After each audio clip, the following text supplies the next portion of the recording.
Hello guys, welcome to our channel. నేను మీ anchor Teja. ప్రస్తుతం మనతో పాటు సీరియల్ ఎంటర్ప్రెనర్ సంతోష్ గారు ఉన్నారు. ఆయనతో మాట్లాడతాం. నమస్తే అన్న. నమస్తే. రీసెంట్గా బడ్జెట్ సమావేశంలో ఈ తెలంగాణ రాష్ట్రానికి బడ్జెట్ చాలా ఆశించినట్టు రాలేదు అని చెప్పేసి ఒక వార్త మనం విన్నాం. అంత కూడా వాస్తవమే.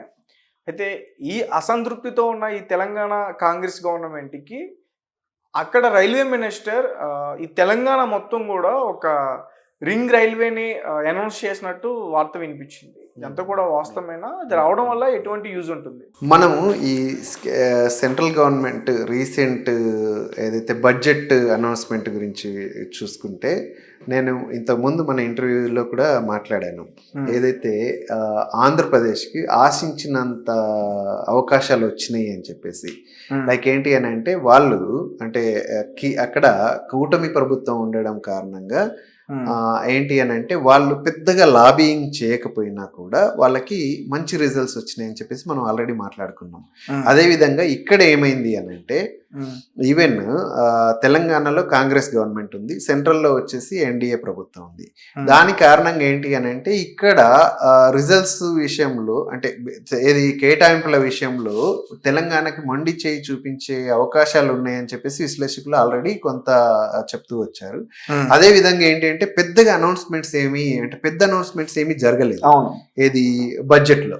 అందువల్ల ఏంటి అంటే తెలంగాణకి ఈసారి అన్యాయం జరిగింది అనే విషయాన్ని ఇక్కడ ఉన్న రెండు లైక్ ఏంటంటే ప్రభుత్వము కానీ ఈవెన్ ఆపోజిట్ లో ప్రతిపక్షం కూడా కేంద్ర ప్రభుత్వాన్ని విమర్శించే ప్రయత్నం చేసినాయి. అదేవిధంగా ఇక్కడున్న కాంగ్రెస్ ప్రభుత్వం ఆపోజిట్ లో ఉన్న ఏదైతే ప్రతిపక్షం ఈవెన్ కొట్లాడుకున్నాయి. మీరు అక్కడ 2 ఎంపీ సీట్లతో పవన్ కళ్యాణ్ గారు అంత పెద్ద అనౌన్స్మెంట్స్ తీసుకొచ్చారు. మీరు అటు బీజేపీ 8 ఎంపీస్ తీసుకుంది, అదేవిధంగా కాంగ్రెస్ 8 ఎంపీస్ తీసుకుంది. 16 ఎంపీస్ని మీరు ఇచ్చి కూడా మీరేమి చేయలేకపోయారు, ఏం సాధించలేకపోయారు అని చెప్పేసి ప్రతిపక్షంలో ఉన్న కేటీఆర్ గారు ఇటు ప్రభుత్వాన్ని అటు బీజేపీని కూడా కొంత విమర్శించే ప్రయత్నం చేశారు. అయితే ఆ తర్వాత రీసెంట్గా జూలై 23 రోజు కేంద్ర రైల్వే శాఖ మంత్రి ఒక స్టేట్మెంట్ ఇచ్చారు. అదేంటి అని అంటే లైక్ హైదరాబాద్ చుట్టూ మనకు ఆల్రెడీ రింగ్ రోడ్ ఏదైతే ఉందో అలాగే రింగ్ రైల్ ప్రాజెక్ట్ని ఒకటి అనౌన్స్ చేశారు.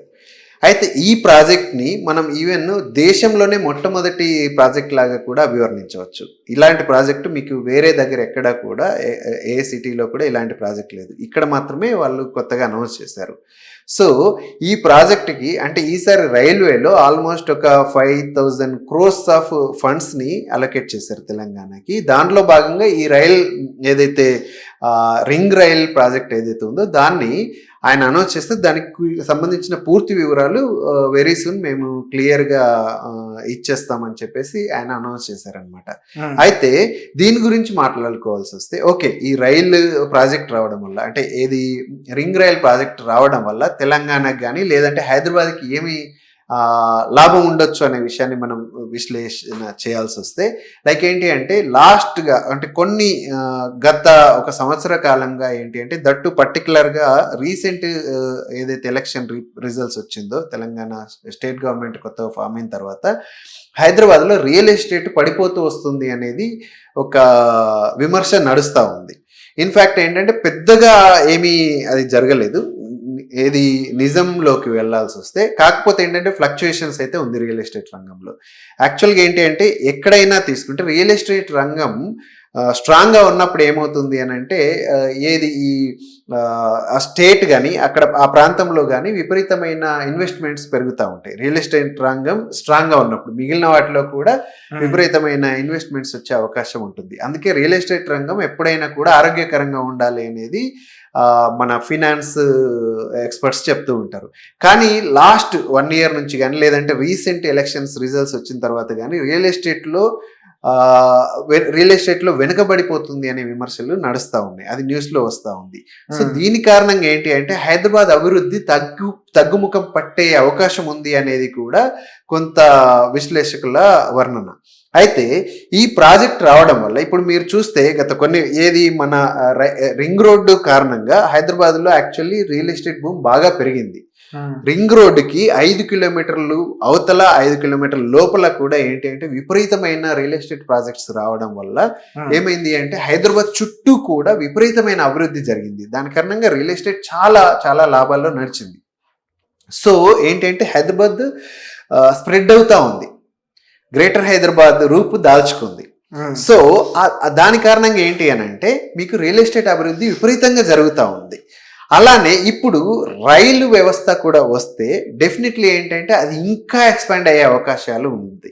సో దాని కారణంగా ఏంటంటే రియల్ ఎస్టేట్ రంగంలో ఇంకా కొత్త కొత్త ప్రాజెక్ట్స్ రావడం, కొత్త కొత్త ఇన్వెస్ట్మెంట్ రావడం, హైదరాబాద్ ప్యారలల్గా స్ప్రెడ్ అవ్వడం, తద్వారా ఏంటి అంటే రియల్ ఎస్టేట్ ఇంకా మంచి స్ట్రాంగ్ కెపాసిటీస్ని బిల్డ్ చేసుకునే అవకాశాలు దొరికే అవకాశం ఉంది. సో అందువల్ల ఏమవుతుంది అంటే ఈవెన్ దీని కారణంగా ఏదైతే హైదరాబాద్ అభివృద్ధి, తద్వారా ఏంటంటే మిగిలిన ఏదైతే ఈ బిజినెస్లు ఉన్నాయో వాటికి కూడా మంచి మంచి ఇన్వెస్ట్మెంట్స్ రావడం, హైదరాబాద్ అభివృద్ధి ఇంకా జరిగి ఏమవుతుందంటే ఈవెన్ రియల్ ఎస్టేట్ రంగంలో జరిగే అభివృద్ధి కారణంగా ఏమవుతుందంటే ఈవెన్ ఉద్యోగ అవకాశాలు పెరగడం, ఇలాంటివి జరిగే అవకాశాలు అయితే డెఫినెట్లీ ఉంది అని మనం చెప్పుకోవాలి. అంటే రైల్వే ఉద్యోగాలు కూడా పెరుగుతాయి అనుకోవచ్చా?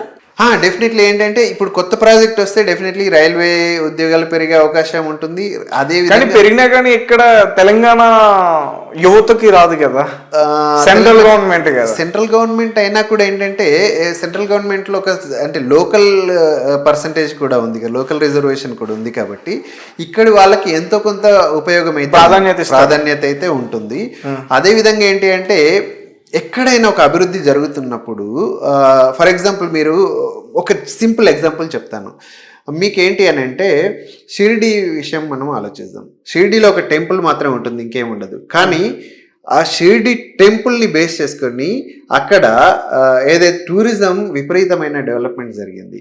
అదేవిధంగా అక్కడ లోకల్లో ఏదైతే ఈ మనం ఏమంటారు ఈ ఏమంటారు ఫుడ్ మెస్లు కానీ లేదు అని అంటే అక్కడ ఏదైతే అకామిడేషన్ ఇచ్చే హోటల్ వ్యవస్థలు కానీ విపరీతమైన అభివృద్ధిని తీసుకున్నాయి. అంటే అక్కడ ఉపాధి అవకాశాలు దొరికినాయి.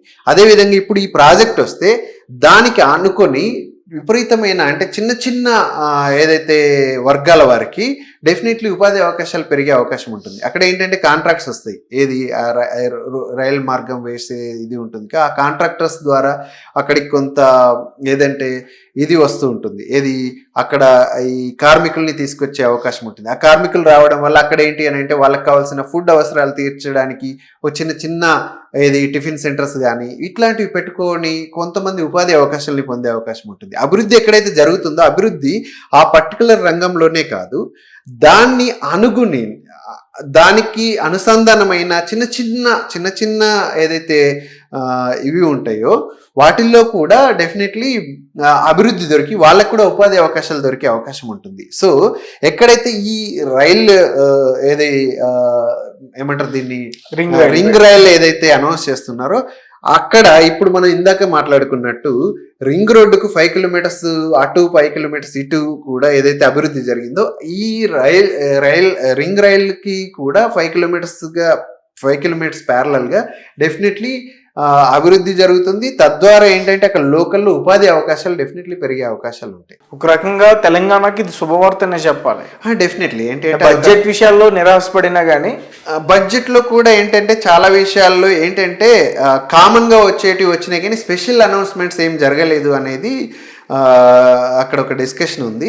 కాకపోతే ఏంటంటే ఇది రైల్వేలో ఒక 5200 crores వరకు అనౌన్స్మెంట్స్ చేసి అభివృద్ధి కార్యక్రమాలు అనౌన్స్మెంట్ చేసి ఈ ప్రాజెక్ట్ని అనౌన్స్మెంట్ చేయడం అనేది ఒక రకంగా చెప్పుకోవాల్సి వస్తే తెలంగాణకి తద్వారా ఈవెన్ హైదరాబాద్కి ఒక శుభార్తగానే మనం అభివర్ణించవచ్చు.